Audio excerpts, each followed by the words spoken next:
be reviewing the Mackie CR4s, a pair of multimedia computer monitors. I chose these for review because I was looking for a new set of computer speakers after the left speaker of my maudio AV40s started to go out on me after having owned them for only about 2.5 years.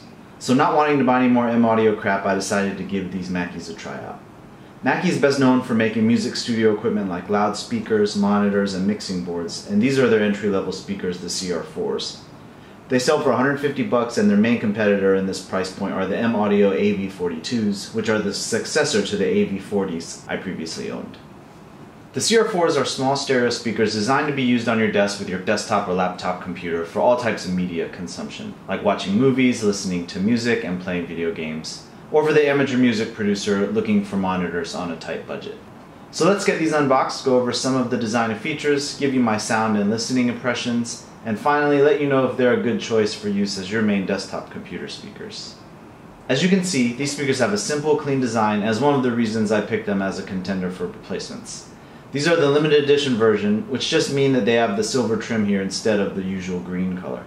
The green color isn't really my thing, but could look cool if you have certain Razer branded products, like a laptop or Death Adder Chroma mouse, or there's some other kind of green computer theme setup. As far as included accessories go, you pretty much get your typical things. Get some red and black high gauge, aka thin speaker wire, a pair of RCAs, and an 1/8" audio cable. One cool thing they do include is a nice set of foam isolation pads, which are pretty good for keeping desk rattles and speaker vibrations to a minimum. And you're able to set them in a few different configurations as well, because you get 2 sets of pairs. And it allows you to aim them at a very slight upward or downward angle, depending on how you plan on arranging them at your desk.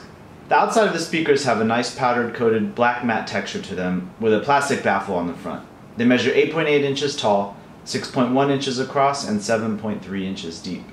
They use 4-inch woofers and 3/4 inch tweeters. On the front side we have a nicely dampened on-off volume knob that has a white light ring around it. I don't prefer lights on the front of my speakers, but ultimately it's not distracting or blindingly bright. Moving down the speaker, you have a convenient auxiliary port for plugging in any kind of phone or other audio device, and a headphone out jack. And then you have the Mackie logo on the bottom left, a stick figure man kind of jamming out. It's a logo which I personally think is pretty cool and kind of makes me wish they included a free sticker. One added feature of these Mackies, at least for speakers in this price range, is that they include balanced Trs Inputs. If you don't know what balanced inputs are, they're just an audio input with a ground wire included inside the cabling. So as RCAs just have a positive and negative wire inside the cabling, balanced inputs have a positive, a negative, and a ground wire. And having the ground basically helps reduce noise and lessens interference in the audio signal. If you're going to be using these to mix or produce audio, then that's really a nice feature to have.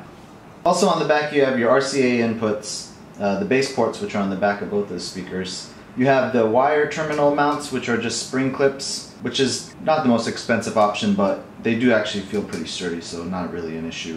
And then you have your power button, power on-off switch, a non-detachable power cord, and then one cool feature on the back is you do have the ability to select which side you want your powered speaker on, the left or the right, which makes it convenient, for cable management or being able to set your preference on where you prefer your volume knob on your desk if you like the volume knob to be on the right or your left-hand side. So that's kind of cool. I thought the sound quality on these speakers were definitely nice, as I found them to be much clearer and louder than my old maudios. With the volume control at max, these speakers didn't distort until I started getting into the high 70s in the volume control in Windows. With the volume knob set at 50%, the speakers played loud, easily into the 90 decibel range, and they were distortion free even with Windows at 100% volume. So no complaints at all in the loudness department. I would have found these to be a really good replacement set of computer speakers if I hadn't already unfortunately been spoiled by a pair of Vantage T1s that I auditioned just prior to these. But since those are more than 3 times the cost, it's really not a fair comparison. Listening to a variety of different music for many hours, I was happy with how the Mackies performed, but I just found them a bit too lacking in the low end for my taste.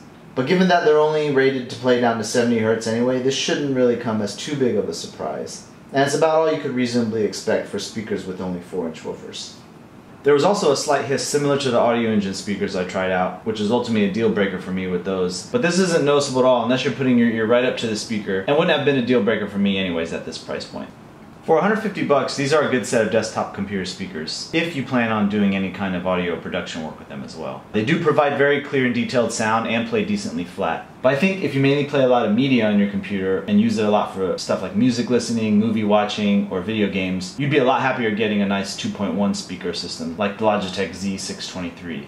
The paired subwoofer in that system will give you a more robust and better listening experience overall at a slightly better price, although it won't be quite as accurate as the Mackies. However, if you already have a decent subwoofer in your setup to pair with these Mackies, then I'd definitely recommend giving them a try. I actually ended up purchasing an 8-inch Martin Logan subwoofer to pair with these, and as you can imagine, that made a really huge difference. Much more full and complete sound overall, but it also nearly doubled the total system price. And at that point I decided to go ahead and spend a little bit more and keep the Van 2 transparent ones, and I was really happy that I did. Now, the Mackie CR4s are definitely not a bad set of computer speakers, and would be a great choice for music producers who are looking for an inexpensive pair of studio monitors. But I just think that for most people, and what they use their computers for, a dedicated and matched 2.1 speaker setup would be a much more ideal and cost-effective solution. But thanks a lot for watching, everyone, and I'll see y'all later.